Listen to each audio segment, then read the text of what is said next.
Hello everyone. आज की इस वीडियो में हम बात करने वाले हैं की इंजाइम्स इन लिपिड ट्रांसपोर्ट। तो लिपिड ट्रांसपोर्ट में जो की इंजाइम्स हैं उनकी हम बात करेंगे। तो ये जितने भी लिपिड ट्रांसपोर्ट में इंजाइम होते हैं मोस्टली लाइपेज होते हैं। और लाइपेज का काम क्या होता है, तो देखिए सारे लाइपेज जो हैं ये एक ही फंक्शन पे काम करते हैं कि ये हाइड्रोलिसिस करते हैं। ठीक है, हाइड्रोलिसिस करते हैं किसकी? ट्राई एसाइल ग्लिसरॉल की। और ट्राई एसाइल ग्लिसरॉल की हाइड्रोलिसिस करते हैं ग्लिसरॉल में और 3 फ्री फैटी एसिड में कन्वर्ट कर देते हैं इसको। ठीक है, तो और इसमें जब हाइड्रोलाइज करते हैं तो यहाँ पे वाटर मॉलिक्यूल की ज़रूरत होती है। तो देखिए ये 3 वाटर मॉलिक्यूल ये लाइपेज यूज़ करते हैं, कोई भी लाइपेज हो। तो ये सारे लाइपेज में ये चीज़ कॉमन है। तो हम सबसे पहले बात करते हैं कोलेस्ट्रॉल एस्टर ट्रांसफ़र प्रोटीन।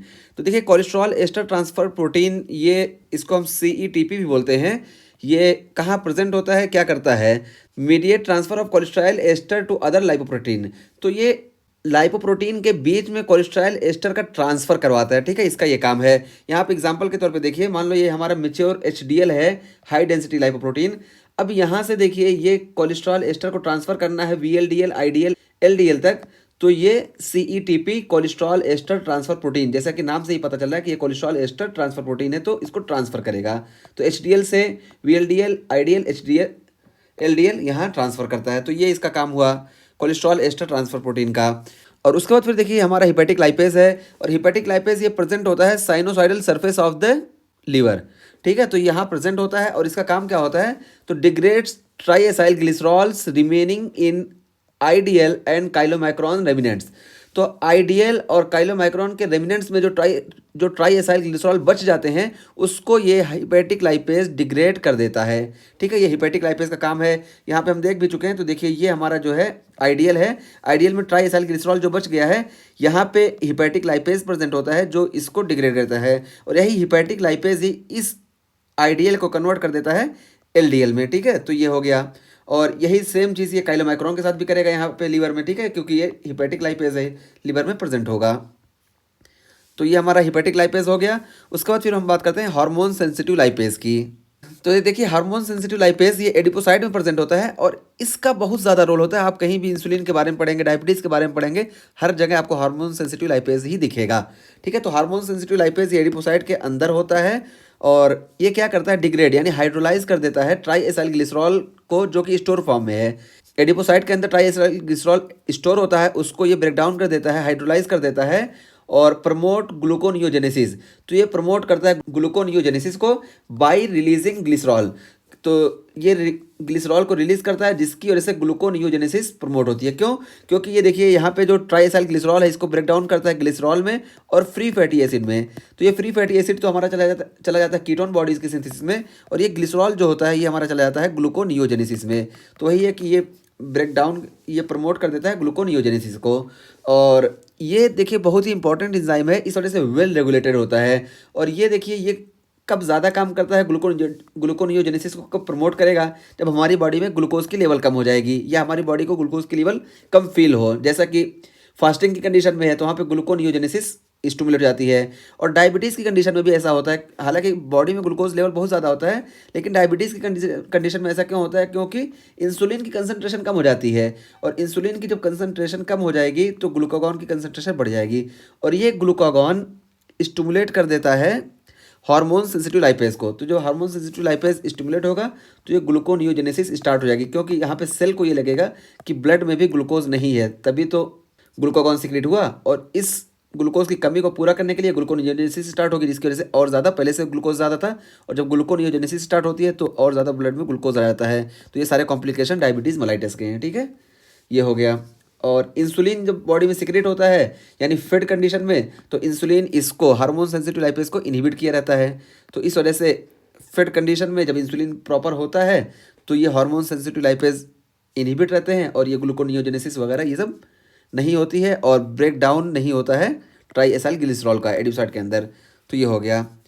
और उसके बाद फिर हम बात करते हैं लेसिथिन कोलेस्ट्रॉल एसाइल ट्रांसफरेज।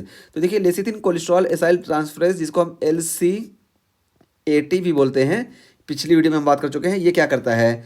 तो देखिए catalyses esterification of 2/3 of plasma cholesterol that is required for HDL maturation. तो देखिए HDL मेचुरेशन के लिए 2/3 ऑफ द प्लाज्मा कोलेस्ट्रॉल का एस्ट्रिफिकेशन होना ज़रूरी होता है। ये उसी को कैटेलाइज करता है। पिछली वीडियो में हम यहाँ पे भी बात कर चुके हैं। पहले यहाँ पे देखिए, हमने देखा था कि यहाँ पे कॉइल्ड एचडीएल बना था और कॉइल्ड एचडीएल ये मैच्योर एचडीएल में कन्वर्ट हुआ था एलसीएटी की मदद से। तो ये कॉइल्ड एचडीएल को एलसीएटी की मदद से कन्वर्ट कर देता है एचडीएल में। तो यही एलसीएटी का काम यहाँ पे देखिए और अच्छे से दिखाया गया है।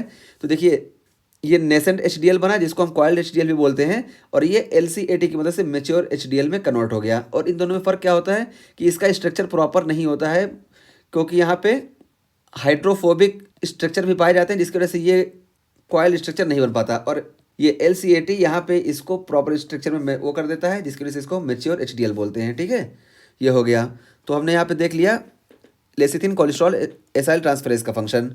और उसके बाद फिर क्या, लाइपोप्रोटीन लाइपेज। तो देखिए लाइपोप्रोटीन लाइपेज के बारे में हम बात कर चुके हैं पिछली वीडियो में कि ये एक्टिवेट होता है ApoC2 से, और ये डिग्रेड्स या hydrolyse triacylglycerol in circulating chylomicrons and VLDL। तो यहाँ पे देखिए कि ये डिग्रेड कर देता है ट्राई एसाइल ग्लिसरॉल को काइलोमाइक्रॉन में भी और VLDL में भी। ये देखिए लाइपोप्रोटीन लाइपेज, तो यही लाइपोप्रोटीन लाइपेज काइलोमाइक्रॉन के ट्राइग्लिसराइल को और VLDL के ट्राइग्लिसराइल को ये डिग्रेड कर देता है, उसको हाइड्रोलाइज कर देता है। ठीक है, और ब्रेक डाउन कर देता है फ्री फैटी एसिड के फॉर्म में। तो ये बताया गया। और उसके बाद फिर पेनक्रियाटिक लाइपेज। तो देखिए पेनक्रियाटिक लाइपेज पेनक्रियाज से सिक्रेट होगा और ये degrades directory try acyl glycerol in small intestine. तो जो डायरेक्टरी ट्राई एसाइल ग्लिसरॉल आया है उसको स्मॉल इंटेस्टाइन में ये पेनक्रियाटिक लाइपेज ब्रेक डाउन कर देता है, उसके बाद ही वो एब्जॉर्ब हो पाता है आसानी से। ठीक है, क्योंकि अगर ये ना सीक्रेट हो तो डायरेक्टरी ट्राई एसाइल ग्लिसरॉल ये ब्रेक डाउन होगा नहीं और एब्जॉर्ब नहीं हो पाएगा। तो इसका पेनक्रियाटिक लाइपेज का काम यह होता है। और उसके बाद फिर ये देखिए PSCK9। तो देखिए ये जो इंजाइम है ये डिग्रेड्स LDL रिसेप्टर्स। तो देखिए यहाँ पे ये देखिए ये जो LDL के रिसेप्टर्स हैं ये इसको डिग्रेड कर देता है। ठीक है, ये PCSK9 तो डिग्रेड कर देगा जिसकी वजह से क्या होगा, इंक्रीज सीरम LDL। तो अब देखिए जब यहाँ पे इसका LDL का रिसेप्टर मीडिएटेड एंडोसाइटोसिस नहीं होगी तो उसकी वजह से LDL का सीरम LDL का कंसंट्रेशन बढ़ जाएगा। तो अब यहाँ पे देखिए और क्या बताया गया, इनहिबिशन। फिर हम जब PCSK9 को इनहिबिट कर देंगे तो ये क्या होगा, इंक्रीज LDL रिसेप्टर रिसाइकलिंग। तो ये अब जो इसके रिसेप्टर हैं ये इनहिबिट नहीं होंगे जिसकी वजह से LDL ज़्यादा से ज़्यादा पेरिफेरल टिश्यू में चला जाएगा। तो वही है कि इंक्रीज LDL रिसेप्टर रिसाइकलिंग जिसकी वजह से डिक्रीज सीरम LDL। तो सीरम LDL ये डिक्रीज हो जाएगा। तो हमने यहाँ पे पूरी बात कर ली। अब इसके बाद यहाँ पे ये वाला स्ट्रक्चर थोड़ा सा हम देख लेते हैं। तो देखिए हम पिछली वीडियो में बात कर चुके हैं और वहाँ पे हमने सिर्फ ये बात किया था कि लीवर से ये नेसेंट HDL बनता है। यहाँ पे देखिए ये, इससे मैं आपको याद दिलाऊँ, ये देखिए हमने बात की थी कि हिपेटोसाइट से यहाँ पे कॉइल्ड HDL या नेसेंट LDL बना। तो ये सिर्फ यहाँ HDL से हमने यहाँ पे दिखाया था, जबकि ये इंटेस्टाइन से भी बनता है। ठीक है, तो इंटेस्टाइन और लीवर दोनों से ये नेसेंट HDL बनता है, फिर LCAT के मदद से ये मैच्योर HDL में कन्वर्ट हो जाता है, और फिर ये जो है देखिए यहाँ से जो मैच्योर HDL बना ये CETP cholesterol ester transferase protein से यहाँ का जो ट्राई एसाइल ग्लिसरॉल है ये कन्वर्ट हो सकता है VLDL IDL LDL में।